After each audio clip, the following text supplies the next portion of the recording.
Assalamualaikum warahmatullahi wabarakatuh. Kembali lagi dengan saya Arjun Fauji di Berita Intelektual Nasional BINUS.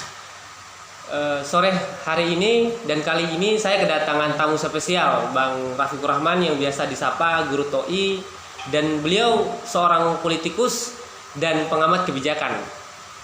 Saya sapa dulu beliau. Gimana kabarnya Bang Rafikur Rahman? Alhamdulillah sehat. Syukur alhamdulillah. Hari ini kita sudah memasuki tahun 2022 Ya. Dan sudah melewati proses tahun 2021. Ya. Bagaimana sisi pandangan Abang dalam melihat proses kebijakan pemerintah Kota Bima hari ini, tahun kemarin dan hari ini tahun 2022 sampai akhir tahun nanti, agar proses pembangunan Kota Bima ini lebih maju dan lebih berkembang dan bangkit. Bagaimana pandangan Abang? Terima kasih.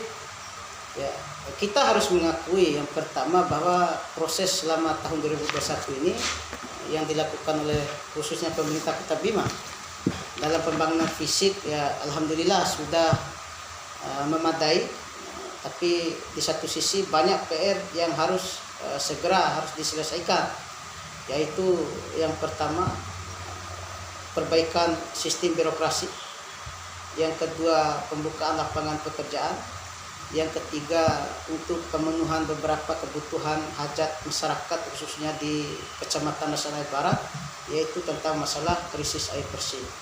Jadi hal-hal yang besar ini yang kita anggap, kita selaku masyarakat menganggap ini hal yang tidak bisa dan belum mampu dilakukan oleh wali kota, khususnya di Berarti kepemimpinan wali kota hari ini belum mampu menjalankan sistem pemerintahnya dalam sisi kebijakannya.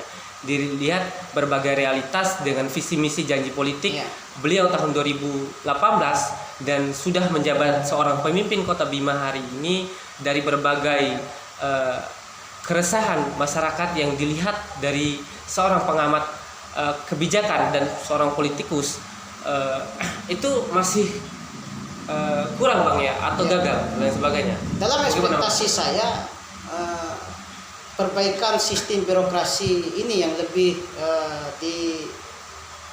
jadi prioritas sebenarnya. Selama ini yang kita lihat bahwa wali kota Bima ini berkantornya di rumah, bukan di kantor wali kota. Wih, kok bisa Jadi, begitu Bang? Perbaikan sistem birokrasi ini kita tidak melihat perkembangan yang signifikan, baik dalam rencana-rencana penyusunan anggaran. Contoh kasus ini BPBD. BPBD ini kan anggarannya minim sekali. Dari banyak hal-hal yang memang harus dibenahi. Ini menandakan bahwa pemerintah ini tidak mampu memahami satu foksinya, yaitu selaku penanggung jawab dalam sistem menjalankan birokrasi. Ya. Dalam konteks yang berbeda juga, ya. Jadi sistem dalam eksekutif ini bahwa birokrasi itu tidak kita lihat, ya, itu kita tidak lihat, tidak pernah melihat bahwa mereka ini melakukan sebuah proses program-program kerja yang memang yang mereka canangkan sejak tahun 2018 itu tidak pernah terlaksana dengan baik. Berarti yang dilihat dalam kacamata pandangan ilmu pengetahuan Abang sebagai seorang peneliti kebijakan, berarti di sini dilihat pada sistem fungsi birokrasi. Iya. Berarti hal demikian apa yang menjadi cita-cita pemimpin yang Bapak Wali Kota hari ini, itu birokrasi itu harus bersih Bang ya. Pelayanannya juga harus tertib dan terpadu gitu Bang. Jadi harapan kita di tahun 2022 ini, pemerintah kota harus bisa dan segera memperbaiki hal-hal yang memang harus diperbaiki, yaitu penguatan sistem birokrasi, pembukaan lapangan pekerjaan, dan penyelesaian atas kebutuhan masyarakat khususnya di Kecamatan Nasional Barat, yaitu masalah air. Jadi 3 item ini memberikan penilaian saya selaku masyarakat. Pemerintah belum mampu untuk melakukan hal ini. Tapi kita tetap optimis dan meyakini bahwa pemerintahan Haji Lutfi ini insya Allah mudah-mudahan beliau mampu untuk menyelesaikan janji-janji ini. Kira-kira seperti itu. Begitu ya Bang. Berarti dalam kepemimpinan proses Haji Lutfi dalam memimpin pemerintah Kota Bima, ya kan, keinginan Abang itu harus ada reformasi birokrasi begitu Bang. Dan juga apa yang menjadi visi misi Haji Lutfi dan wakilnya dalam penanganan air bersih dan sebagainya itu harus terpenuhi, dan lapangan pekerjaan itu harus disediakan, dan penanganan banjir dan sebagainya ini lagi sedap sekali nih Bang, digoreng oleh teman-teman media dan berbagai aktivis dan teman-teman politikus dalam penanganan banjir di Kota Bima ini yang begitu tren. Bagaimana menurutnya Abang? Bisa kita lihat kemarin ini menyangkut tidak ada perhatian khususnya Wali Kota Bima kepada dinas terkait yang memiliki kewenangan untuk mengatasi masalah banjir, sehingga hal-hal yang bersifat teknis untuk mereka lakukan itu tidak bisa dimaksimalkan. Karena apa? Yang pertama itu apa yang seperti saya utarakan tadi, penguatan dan perbaikan sistem birokrasi. Penganggarannya harus direncanakan dengan baik. Berarti masuk pada RT RW-nya nih Bang ya? Ya, dalam konteks yang berbeda juga bisa kita lihat kemarin keadaannya setelah banjir berlangsung itu BPBD seperti dinas yang tidak memiliki fungsi. Jadi tanggap daruratnya itu lambat sekali. Ya, ini hal-hal yang memang menjadi PR besar untuk pihak eksekutif, yaitu Wali Kota Bima Haji Muhammad Lutfi SE. Kira-kira seperti itu. Begitu Bang. Ya. Dari berbagai dinamika yang saya coba amati, ya kan, dan kita turun lapangan, bahwasannya apa yang menjadi visi misinya wali kota ini beliau sampaikan di salah satu stasiun media, bahwasannya banjir ini sudah ditangani dan itu tidak ada lagi banjir begitu. Tapi realitas yang terjadi, yang dirasakan oleh masyarakat itu sangat berdampak sekali, dan itu hampir dalam 1 minggu banjir itu datang 2-3 kali. Ya, untuk setakat saat ini saya rasa belum ada penanganan yang baik dalam mengatasi masalah banjir. Ya, contohnya bahwa tidak ada perbaikan sungai dari hulu ke hilir. Ya. Yang kedua,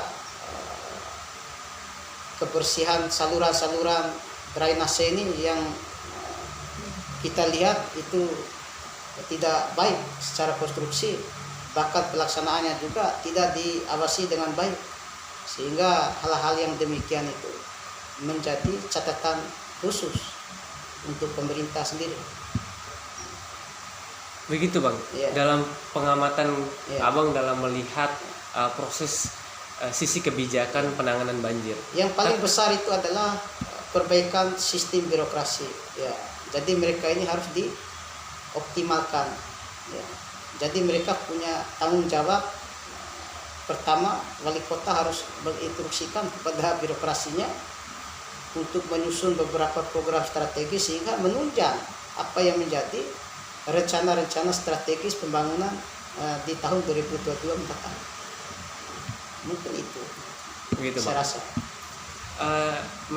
Menarik ini Bang, yang perlu kita lihat dalam sisi kebijakan yang diambil seorang pemimpin Kota Bima hari ini, dalam apalagi kita ini sudah memasuki tahun 2022. Ya, harapan kita Bapak Wali Kota Bima harus mampu menangani banjir dan berbagai apa yang menjadi visi misi yang dicanangkan waktu pilkada saat itu Bang ya. Iya. Ya, dalam konteks itu ya kita akan kembali lagi pada pembahasan awal. Yang pertama itu adalah perbaikan atau evaluasi dari rencana-rencana bantuan-bantuan yang bersifat bencana alam, ya.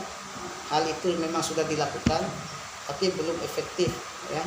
Contoh di rumah relokasi, ya, di wilayah Kedole Ya, Kedole. Ya. Oh iya Bang. Ya. Kelurahan Rontu Bang ya. Ya, di sana masih terjadi banjir, padahal itu difungsikan untuk rumah, untuk tidak mendapatkan banjir lagi, bencana banjir, ya. Tapi menarik nih Bang, ada salah satu berita yang ada baca di media bahwasannya banjir ini itu kesalahan dari DPR provinsi dan petani jagung yang disampaikan oleh pemimpin kita Kota Ya, Bima hari ini. inilah yang saya rasa itu dangkal cara berpikirnya pemerintah, yaitu khususnya Wali Kota Bima, Haji Muhammad Lutfi SE. Ya, program salah satu program nasional ini, yaitu program jagung, itu yang membawa itu kan yang membawa program ini kan adalah pemerintah itu sendiri, ya. Jadi kita ingin menyalahkan masyarakat, terus mereka membuka ruangnya untuk masyarakat membabat lingkungan secara besar-besaran, sehingga berakibat pada alasan-alasan pemerintah mengatakan petani salah lah, ya. Seharusnya pemerintah harus mampu memberikan jaminan bahwa petani itu bisa melaksanakan penanaman jagungnya, aktivitasnya, tapi aturan regulasinya harus diperketat. Ya. Contoh di hutan tutupan negara, ya, itu tidak bisa dilakukan penebangan kayu. Jadi hal-hal ini akan kembali lagi ke pemerintah daerah, walaupun secara efektivitasnya itu kewenangannya pemerintah provinsi, tapi wilayah ini adalah wilayah pemerintah Kota Bima. Seharusnya pemerintah Kota Bima harus bisa memberikan jaminan itu, tidak menyalahi, ya, tidak menyalahi beberapa kelompok masyarakat yang menanam. Ini sebuah pernyataan yang salah, saya rasa. Begitu Bang. Iya. Berarti seharusnya seorang pemimpin itu harus membangun komunikasi organisasi antara pemerintah daerah, pemerintah provinsi, pemerintah Iya. pusat, agar dalam setiap penanganan dampak banjir yang dirasakan oleh masyarakat hari ini dan krisis air bersih ketika musim panas dan lapangan pekerjaan yang begitu minim yang dilihat oleh kacamata Abang dalam melihat sisi kebijakannya yang belum tercapai hari ini. Seorang pemimpin dalam pandangan Abang, apalagi beliau ini dipilih oleh rakyat, ya kan? Kemudian beliau juga dalam mengambil porsi kebijakan itu harus tepat sasaran dan tepat guna dan tepat jumlah secara administrasinya Bang. Bagaimana pandangan Abang dalam melihat hal demikian? Makanya kan salah satu faktor yang menunjang itu adalah bahwa sistem dalam pemerintahan ini harus baik, terbuka dan transparan. Itu merupakan hal yang harus dilakukan oleh pemerintah. Jadi yang kurang sekali hari ini adalah untuk dibenahi di tahun 2022 ini, yaitu penguatan dan perbaikan sistem birokrasi, sehingga wali kota tidak berkantor lagi di pendoponya, kediamannya. Begitu, Dia Pak. harus berkantor di kantor wali kota. Oh berarti Ya. hari Ini ini kan merupakan pandangan saya tidak efektifnya sistem hari ini. Nah, sehingga hal-hal yang berkaitan dengan rencana-rencana kerja dinas, yaitu rencana kerja strategis, itu tidak terlaksana dengan baik. yang sudah dituangkan pada Iya. RPJMD-nya itu Bang. Begitu Bang. Sama halnya wali kota ini kan menerima laporan tok saja, tanpa harus melihat, memperhatikan, menilai, dan berhitung serta menganalisa. Sehingga laporan-laporan setelah selesai dibahas di banggar DPR, Nah, itu diterima mentah-mentah begitu saja sehingga tidak ada efektifnya program-program yang dilaksanakan. Nah, sehingga konteksnya sekarang anggarannya luar biasa besar, ya secara fisiknya tidak memenuhi standar, tidak memenuhi standar konstruksi. Jadi hal-hal ini yang harus dilakukan evaluasi baik oleh pemerintah dan DPR itu sendiri. Dan Ya, Bang. untuk masalah air bersih, ini mungkin yang saya soroti sekali. Jangan terlalu berharap kepada usaha pemerintah daerah yang lain. Pemerintah Kota Bima harus mampu mendirikan perusahaannya sendiri. Oh, berarti perusahaan air minum yang ada di Kota Bima ini yang dinikmati oleh seluruh kelurahan yang ada lewat PDAM-nya Ya, di satu bagian itu bukan dimiliki oleh pemerintah kota dalam hak pengelolaannya, Bang ya? Begitu. kita itu kan punya pemerintah daerah Kabupaten Bima. Jadi secara intervensi mereka tidak bisa melakukan apa-apa, melainkan membangun kerjasama dan kerjasama yang tidak mampu dimaksimalkan. Jadi ini yang menjadi hal yang prinsip saya rasa pemerintah Kota Bima harus berani membangun PTAM-nya sendiri, sehingga pemenuhan kebutuhan air bersih musim hujan saja di Rasanae Barat tidak ada air bersihnya tidak ada. Berarti di wilayah barat di Kecamatan Rasanae Barat ini, Bang, krisis air mulai dari musim panas sampai musim hujan itu tetap dirasakan oleh masyarakat sekitar, Bang ya. Dan kemudian PDAM ini bukan dimiliki oleh pemerintah kota, tapi dimiliki oleh pemerintah Kabupaten Bima ya, Bang. Kita pemerintah Kota Bima harus mampu membangun PDAM sendiri, Bang ya. Perusahaan yang mengelola air sendiri.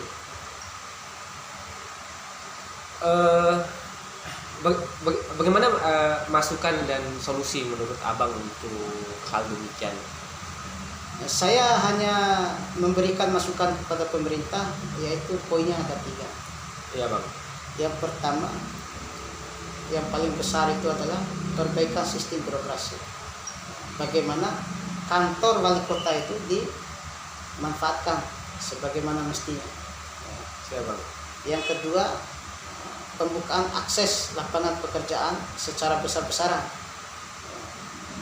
Yang ketiga, pemenuhan hal-hal yang memang paling dibutuhkan oleh masyarakat, yaitu penyelesaian masalah kasus air bersih. Itu saja. Oke, Bang, terima kasih atas penyampaian dan kritikan yang begitu pedas di sore hari ini disampaikan oleh Kakanda Rafiqur Rahman untuk kemajuan Kota Bima secara bersama.